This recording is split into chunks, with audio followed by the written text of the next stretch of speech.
Hi everybody. Today I'm so excited to have my fellow conscious parenting coach and a psychologist, clinical psychologist from Guatemala, Andrea Gonzalez. Hi Andrea, thank you so much for being here. Hi, Sapna. Thank you for inviting me. I'm so excited to be here with you. Thank you. I know you are very busy with your own coaching business and your own, workshops. You're busy, so I really appreciate this time. So I wanted to start off by, giving people an idea about your background, like what you do, just to get a sense of, how much expertise you've been having. Well, I'm a clinical psychologist, as you said. I've been practicing for 25 years now, and just last year we did the Conscious Institute of Dr. Shafali, so that's how we met. And actually, my clinical work just shifted since then. So even though I was like a clinical psychologist before, this has been like it has turned or shift my practice all around. I don't know if it's happened to you, like not only your life, but everything changes. So, and I'm also a trauma expert, and my specialty, I do specialize in anxiety. So this is kind of what I've been working on the last couple of years. Yeah, that's really cool. Anxiety nowadays, Andrea, I feel it's become synonymous with breathing, because the way I'm seeing everybody, it's like if you don't have anxiety, first of all, they don't realize what anxiety is. So, but they have anxiety. So before we get more deeper into this, can you give a little bit of introduction as to what trauma is? Because what I notice is people think trauma is something huge, like a physical abuse or a sexual abuse or a neglect, or if they're abandoned. People associate trauma to something huge. So can you break down a little bit and give us in layman language what trauma is? This is an excellent question because people, as you say, think that trauma is an event, and really trauma is not an event. It's how that event or a sum of events really imprint in our brain. Hmm. So when we don't have an explanation of this event, or we cannot deconstruct or process the event, Mhm. this is when trauma can get stuck in our bodies, Hmm. because trauma is about the body. It's not about an event. Oh, it's about the body. So it doesn't matter what the event is. It just gets stuck is what it, like, I'm trying to understand. Doesn't matter. Exactly. It's Okay. like the energy is there's so much energy in the event or in this sum of events Uh-huh. that the body needs to release this energy, like adrenaline and cortisol produced by this kind of impact in the system. So if we don't release that energy, then it gets stuck in the body. So it can be even really some of small events, but if we don't release that energy over time, then it gets stuck in the body. Can it get stuck for like simple events as parents not picking you up from school on time, or can it be the simplest of events, or do you name that as something else? Is it something else? It could be, for example, that every day or every other day, my parents never say, or they say they're gonna be on time, Mhm. or and then my friend says he's gonna pick me up and he doesn't. So this sum of common events, because those events have something in common, which is the feeling of abandonment.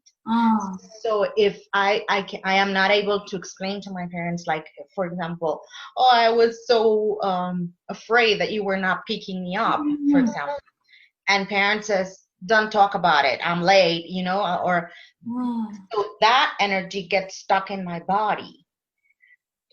So it's like trauma. That's interesting. And how does that show up? How will, if I have a stuck energy inside me from God knows how many years, and I'm not aware of it, how will it show up in my everyday life? Is there a like when something similar Mhm. of what of that you interpret in the environment as Mhm. similar as what Mhm. happened to you, like let's say your husband doesn't come home on time and Uh-huh. it's like an hour late, and then you start feeling the same things in your body as you were feeling when you were 7, when your parents aren't were not picking you up on time. That's so interesting. That's so interesting, Andrea. You say so, but you need awareness to know that, right? Because before we know, we're already lashing out for them being late. But people are not aware that it's a trauma that's stuck in their body. It's just you so interesting. Exactly, because you start feeling the same, and you're like, kind of your brain is telling you, or your mind is telling you. I mean, he could be doing, like get stuck in the office, or there's a lot of traffic, and I mean, you intellectually can understand this, but since it's stuck in your body and kind of disintegrated from yourself, and it's not in the field of awareness, like you say, then it's like completely separate from my intellectual part. So I still feel the same in my body. Wow, it's interesting and baffles me. What do you think? What do you think people can take away? Simple steps to identify this. That first of all, like, okay, this is showing up in my body, and how can they hold themselves back? What can they do? What do you think are the steps? What, from simple steps to advanced? What do you think people can? First, bring it to awareness, like this is something that I've been feeling before, like shortness of breath, or I sweat, like my hands are sweaty, or my nose is kind of, we feel these mild symptoms when we're going to, do this public speaking, or we're going to, or we're going to a meeting that we don't know, so we feel this and it's natural to feel it. But when it gets out of your comfort zone or the normality of things, you have to start wondering what happened there, because intellectually, it's Mm, not, it doesn't make a match of right. what you're feeling and what's happening or what's going on inside. Like right now with us being in lockdown and not knowing what's going to happen, it's kind of normal to feel a little bit anxious Mhm. or a little bit of the symptoms. But if they go like over that, they do not, I mean, they do not allow you to live your everyday life, because something's gonna come up in your body, in your system. So this I would say it's the best signal to know that there's trauma stuck in your body. How is trauma different, or is it similar to anxiety? I mean, are they same or different?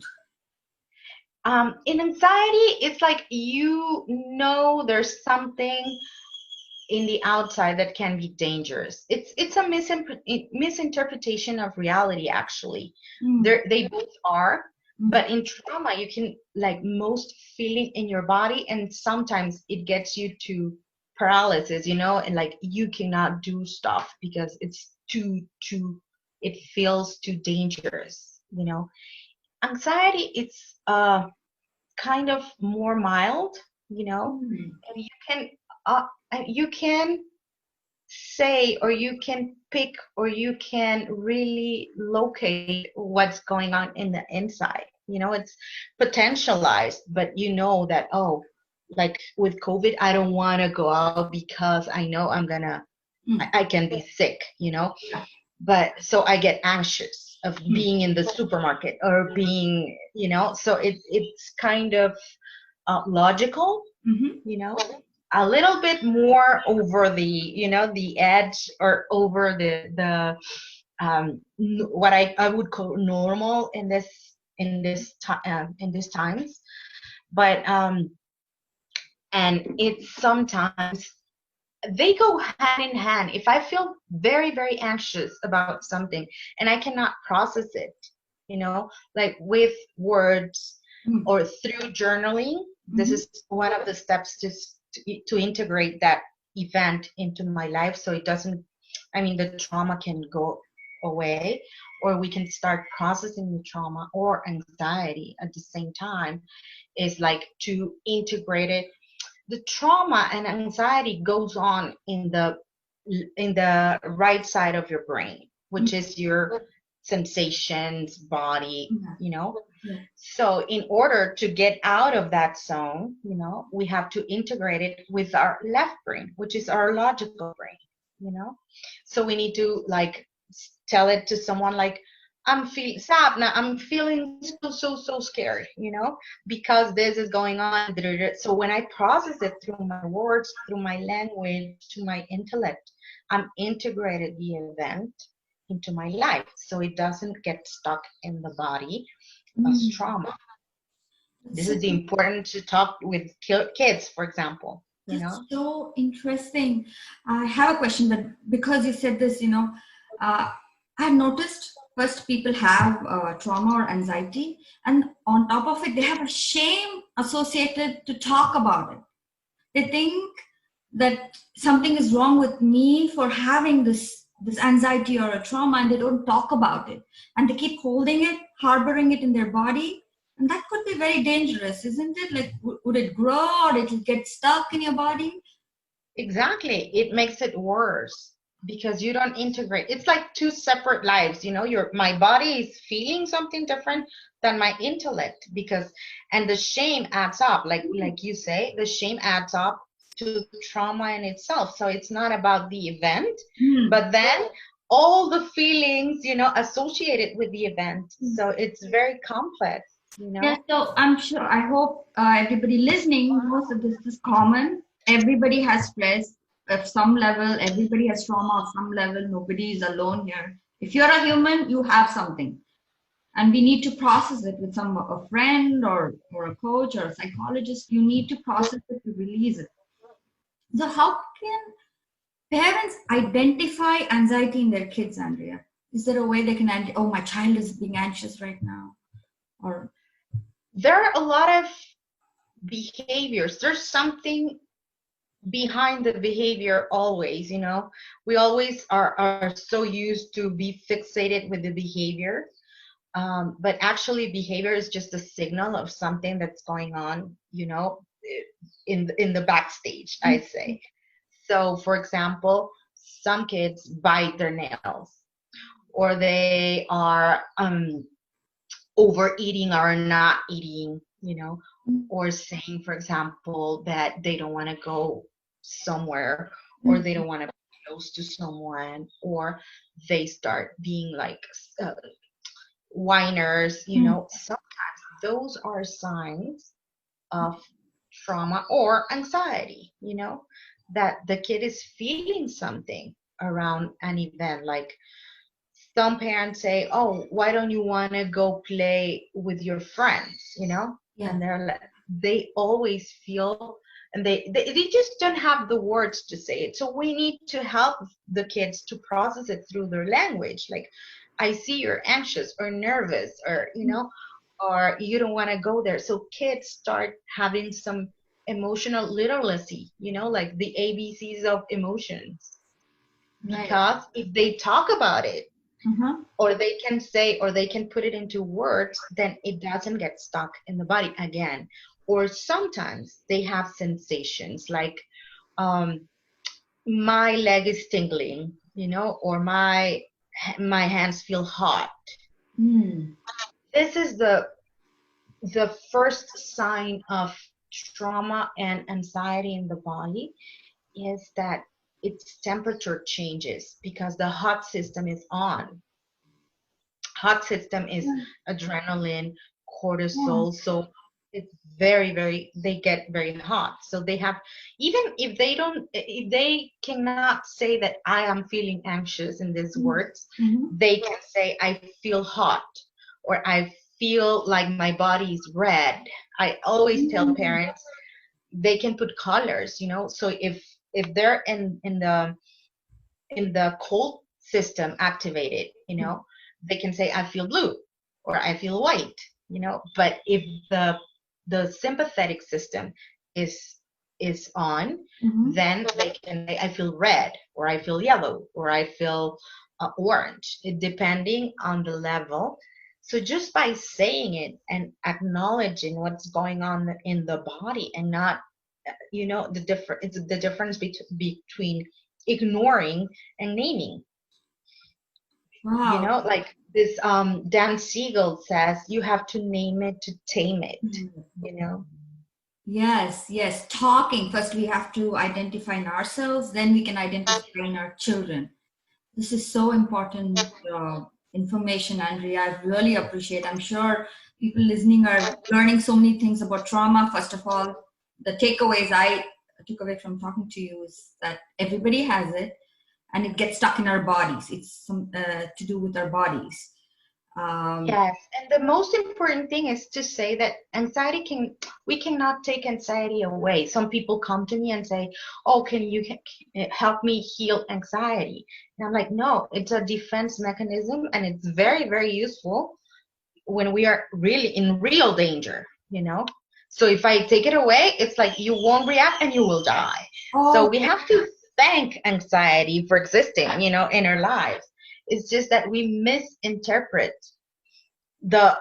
like the stimulus in the outside, and sometimes, I don't know, people can look like a lion and the lion is going to kill me, or the virus, or whatever is around. So we misinterpret reality, and this is where the system gets like very activated, and Uh-huh. the energy gets stuck in our bodies, and this is the real danger. Right. So if we can do this as adults, I can only imagine what kids are doing inside their heads and their bodies with, very limited data and health. They can't even talk about it. They don't know what's happening in their bodies. And they're, like you said, they're making up their own interpretations, and they don't even know how to talk about it. Even if they make interpretation, this is where we learn to misinterpret reality.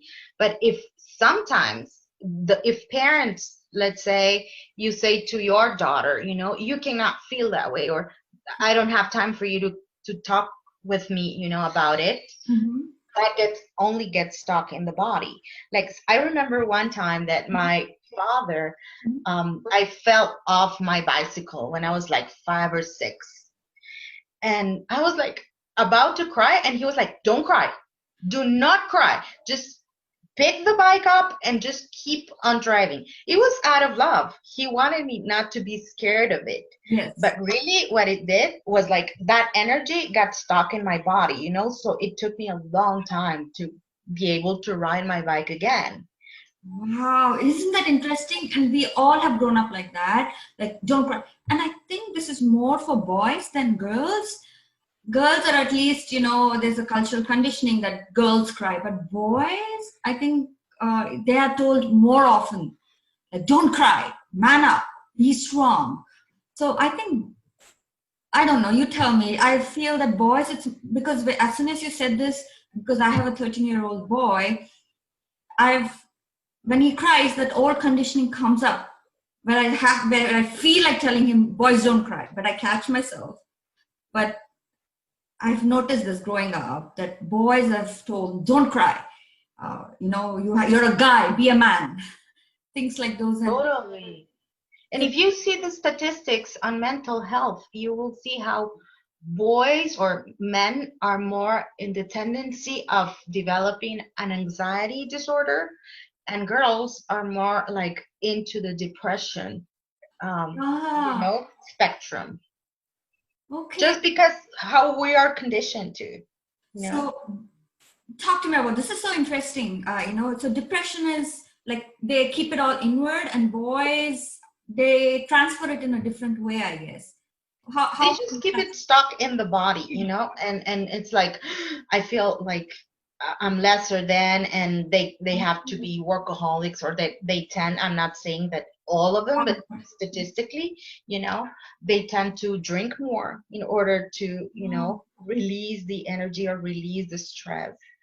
And we women tend more to like put it, it's my fault, I should have done better, I'm not good enough, like, so I get depressed. Wow, that's so interesting. And I'm sure everybody listening can relate to this, Andrea. be it a guy or a woman, how we have been. And we just accumulated, like you said, over the years, it just keeps adding and adding and adding. And it blows up in different ways, I guess. Yeah, it's just like the presentation is different, like one is from on the outside, like anxiety, and one is like I can cry and just feel like I'm not good enough, like in depression. So, but the roots of where that just starts are the same, like we don't let children walk or process their emotions in a very healthy way so they don't develop any disorders at the end of the day because they know how to communicate. Emotions are just a signal of what's going on inside.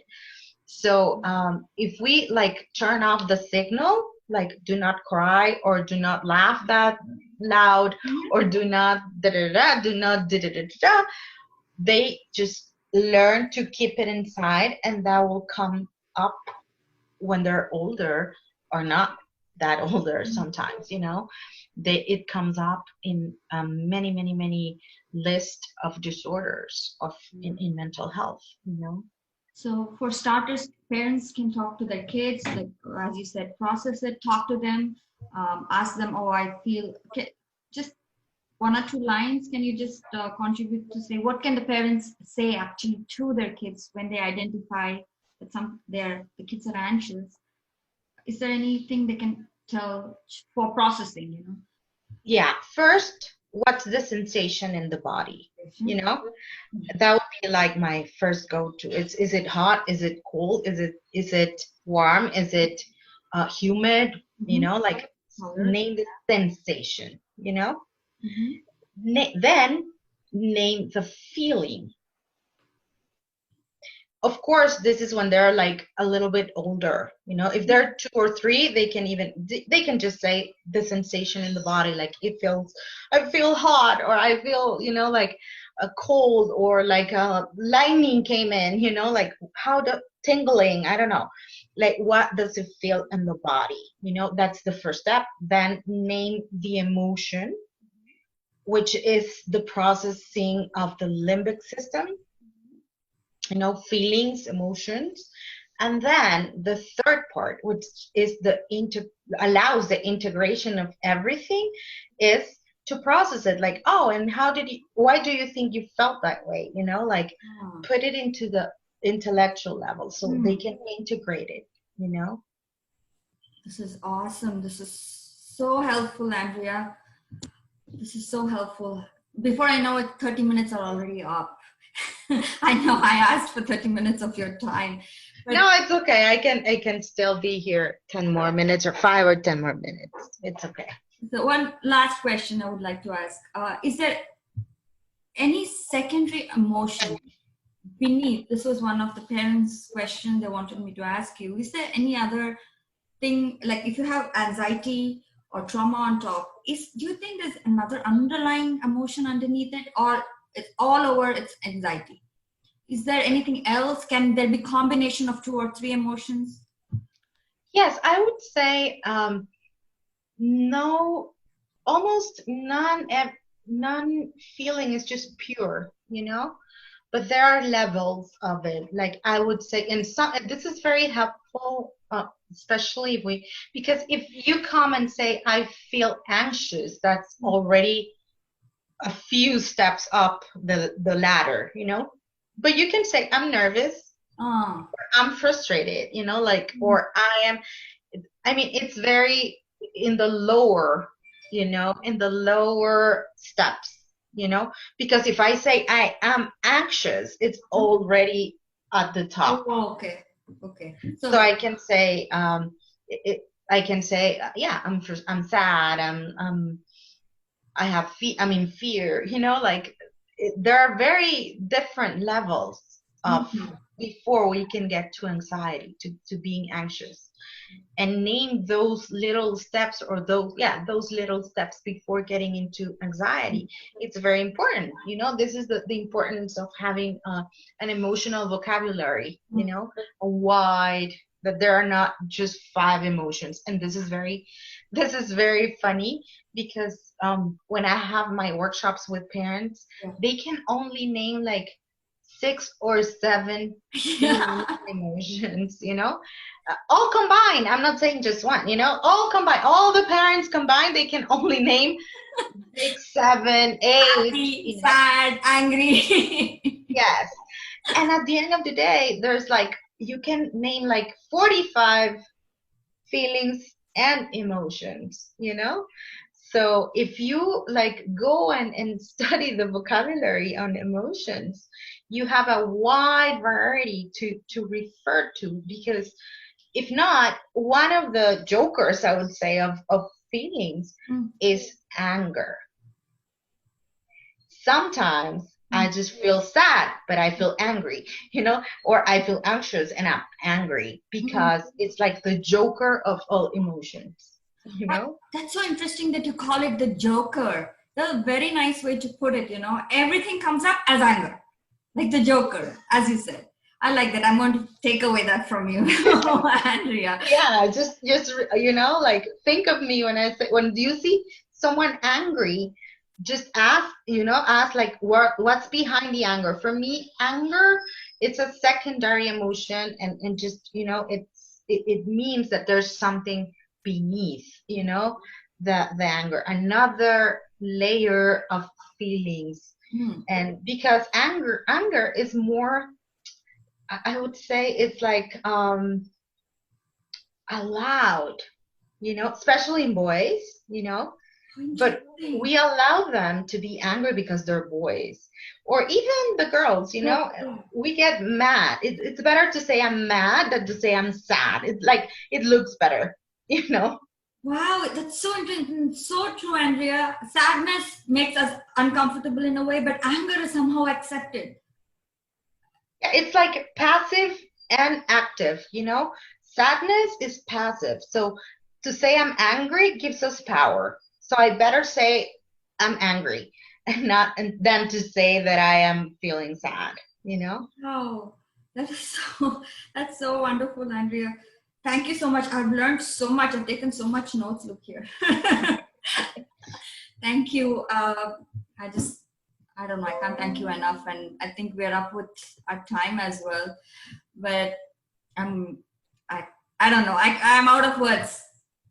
So I hope. No, thank you. And if people have more questions after they see the recording, of course, you can write to me, and I will be glad to answer Oh, that's if I have the answers. wonderful offer. Thank you, Andrea. Thank you so much. Thank you, Sapna, for the time and the honor to be with you today. Thank you.